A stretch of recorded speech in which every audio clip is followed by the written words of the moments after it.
بسم اللہ الرحمن الرحیم۔ رمضان المبارک کا پورا مہینہ خیروں اور برکتوں کا مہینہ ہے، لیکن اس مہینے کا جو آخری عشرہ ہے وہ لیلۃ القدر کی وجہ سے افضلیت کا حامل ہے کہ یہ لیلۃ القدر جو ہے یہ 1000 مہینوں سے افضل رات ہے۔ قرآن میں اللہ پاک فرماتے ہیں لیلۃ القدر خیر من الف شہر، لیلۃ القدر بہتر ہے 1000 مہینوں سے۔ اور لیلۃ القدر کے بارے میں نبی اکرم صلی اللہ علیہ وسلم کی حدیث کا مفہوم ہے کہ لیلۃ القدر کو رمضان کے آخری عشرے کی طاق راتوں میں تلاش کرو۔ تو رمضان کے آخری عشرے کی جو طاق راتیں ہیں ان میں لیلۃ القدر اللہ کے نبی صلی اللہ علیہ وسلم کے فرمان کے مطابق وہ موجود ہے۔ تو اگر ہم رمضان المبارک کے آخری عشرے کی طاق راتوں میں اللہ کی عبادت خصوصی طور پہ کریں گے تو اللہ تعالیٰ ہمیں لیلۃ القدر کا جو ثواب ہے وہ عطا کریں گے۔ اور وہ ثواب کیا ہے کہ 1000 مہینوں سے افضل یہ رات ہے، اور اس کی عبادت بھی صحابہ کرام رضی اللہ عنہم اجمعین نے جب یہ اشکال ظاہر کیا کہ پہلی امتوں کی عمریں بہت زیادہ تھیں، وہ زیادہ عبادت کرتے تھے اور ہماری عمریں کم ہیں، ہم کم عبادت کرتے ہیں، تو اس اشکال کو ختم کرنے کے لیے اللہ تعالیٰ نے ہمیں لیلۃ القدر عطا کی۔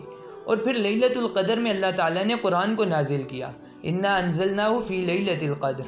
تو یہ اتنی افضل رات ہے، تو ہم اس رات میں اللہ کی عبادت خصوصی طور پہ کریں۔ تو یہاں پر میں ایک نبی اکرم صلی اللہ علیہ وسلم کی جو حدیث ہے، جو اس لیلۃ القدر میں نبی صلی اللہ علیہ وسلم نے ہمیں ایک دعا سکھائی ہے، میں اس کا ذکر کر کے اجازت چاہوں گا۔ ایک مرتبہ حضرت عائشہ رضی اللہ تعالی عنہ نے نبی اکرم صلی اللہ علیہ وسلم سے عرض کی کہ یا رسول اللہ صلی اللہ علیہ وسلم، اگر میں لیلۃ القدر کو پا لوں تو میں کیا دعا کیا کروں؟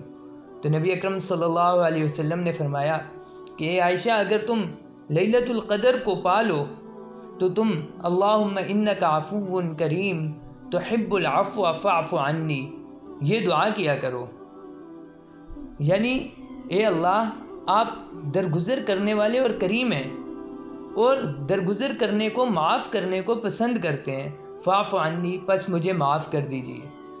یہ اس دعا کا ترجمہ ہے۔ یہ نبی اکرم صلی اللہ علیہ وسلم نے حضرت عائشہ رضی اللہ تعالی عنہ کو لیلۃ القدر میں مانگنے کے لیے دعا بتلائی ہے۔